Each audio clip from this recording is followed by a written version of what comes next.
আইন বই আপনি আপনার পরিচয় কি? আপনার পরিচয় কি?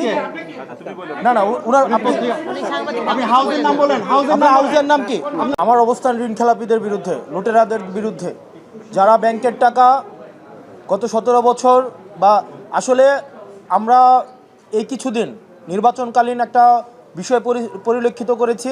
লুটেরাররা আওয়ামী লীগের লুটেরার, বিএনপির লুটেরার, এই লুটেরারদের পরিচয় একটাই, তারা হচ্ছে ব্যাংক খেলাপি, ভোট ডাকাত, তারা হচ্ছে ব্যাংক ডাকাত, তারা জনগণের টাকা, আমার আপনার টাকা চুরি করে তারা হচ্ছে বিদেশে নিয়ে যায়, বিদেশে নিয়ে গিয়ে সন্তানদের বিলাসী জীবনযাপন করায় এবং দেখা যায় কি শুধুমাত্র নির্বাচনের সময় নির্বাচনের উপলক্ষটাকে তারা একটা মানি মেকিং মেশিন হিসাবে নেয়, যে তারা সংসদ সদস্য হয়ে তারা আবার যেমন আমার প্রার্থীকে যদি দেখেন, উনি যখন নির্বাচনে জিতেছিলেন 2004-এর দিকে উনি একটা কোম্পানি করেন ম্যান পাওয়ার, ওই ম্যান পাওয়ারের মধ্যে উনি নিজে হচ্ছেন ডিরেক্টর, ওনার ছেলে হচ্ছেন একটা অংশ, ওনার ওয়াইফ হচ্ছে একটা অংশ, অর্থাৎ নিজের নামে লাইসেন্স নিয়ে নিজেই কাজ করবে এবং সেই টাকা আবার বিদেশে পাচার করবে। আমরা হাদি ভাই যেমনটা বলেছিল, এই যে ব্যাংক ডাকাত এবং ঋণ খেলাপি লুটেরারদের জন্য আমরা বাংলাদেশটাকে হারাম করে দিব। তারা শুধুমাত্র নির্বাচনের সময় তারা মূলত হচ্ছে তারা বিদেশি নাগরিক, অনেকে আছে বিদেশি নাগরিক, শুধু নির্বাচনের সময় দেশে আসে সুসময়ের পাখি হিসেবে, যদি উত্তর দক্ষিণ হয় তারা আবার বিদেশে চলে যায়। ঠিক একইভাবে এই নির্বাচনটা এই ব্যাংক ডাকাতরা শুধুমাত্র তারা এটাকে নেয় শুধুমাত্র একটা মানি মেকিং একটা প্রজেক্ট হিসাবে। আপনি একটা জিনিস চিন্তা করেন তো, শিয়ালকে যদি আপনি মুরগি পাহারার দায়িত্ব দেন তাহলে ব্যাপারটা কেমন দাঁড়ায়? ঠিক একইভাবে যারা চুরি করে, যারা হচ্ছে ব্যাংক চুরি করে, তাদেরকে আবার সংসদে পাঠাচ্ছেন আবার হচ্ছে ব্যাংক চোরদের ধরার জন্য। ব্যাংক চোরদেরকে সংসদে পাঠিয়ে কখনোই ব্যাংক চোর ধরা যাবে না।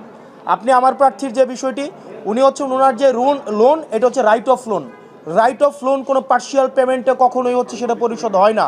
উনি একটা ব্যাংকের সাথে এগ্রিমেন্টে গিয়েছেন এবং সেটা হচ্ছে একটা ফ্রুটফুল এগ্রিমেন্ট, এই ফ্রুটফুল এগ্রিমেন্টে সেটা ওনার সিআইবি থেকে ক্লিয়ারেন্স হয় না। দেখেন, আমরা চাই প্রতিনিধিত্বশীল ব্যবস্থার মধ্য দিয়েই জনগণের ম্যান্ডেট নিয়ে যারা ক্ষমতায় যাবে তারা ক্ষমতায় যাক, সেটা নিয়ে সমস্যা নাই, কিন্তু এটা আমাদের একটা দীর্ঘমেয়াদী একটা ফাইটের একটা অংশ। আমরা কোনো ঋণ খেলাপিদেরকে কোনো একটা এই ধরনের একটা ফাইটে আমরা অংশগ্রহণ করতে আমরা তাদেরকে কোনোভাবেই জনগণ তাদেরকে অ্যালাউ করবে না। এই ঋণ খেলাপিদেরকে আমাদের জনগণ প্রত্যাখ্যান করেছে 5ই আগস্টের মধ্য দিয়ে, পরবর্তীতে নির্বাচন কমিশন প্রত্যাখ্যান করেছে, আপিলেট ডিভিশন প্রত্যাখ্যান করেছে, আজকে হাইকোর্ট প্রত্যাখ্যান করেছে। তারা যে কোনো প্রক্রিয়া আমরা আবারও দেখেছি 2100 কোটি, 1700 কোটি, 254 কোটি নিয়ে অনেকেই হচ্ছে বিভিন্ন ব্যাকডোর মেকানিজমের মধ্য দিয়ে নির্বাচনে আসছে। ঠিক একইভাবে তাদেরকে 12ই ফেব্রুয়ারি আবার জনগণ চূড়ান্তভাবে তাদেরকে প্রত্যাখ্যান করবে ইনশাআল্লাহ। আপনি যে মাঠ পর্যায়ে কাজ করছেন, আপনি তো মাঠে গিয়েছেন, তাই না?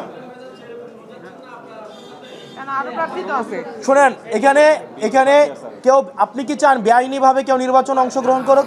বেআইনিভাবে আইন বহির্ভূতভাবে কেউ নির্বাচনে অংশগ্রহণ করাকে আমরা যেভাবে এন্টারটেইন করি না, এবং আমার আসনে আরও অসংখ্য প্রার্থী রয়েছে, এখানে আপনি শুধুমাত্র একটা আইন বহির্ভূতভাবে একজনকে তাইলে আপনি নিয়ে আসেন, আপনি আরও ঋণ খেলাপিদেরকে নিয়ে আসেন, প্রবাসীদেরকে নিয়ে আসেন। আইন বহির্ভূতভাবে যদি বিএনপির ঋণ খেলাপিদেরকে আপনি নির্বাচনে আনতে চান তাহলে আওয়ামী লীগ কী দোষ করছে? আইন বহির্ভূতভাবে আপনি শোনেন, আপনি আপনার পরিচয় কি? না উনার আপনি হাউজের নাম বলেন। হাউজের নাম কি? না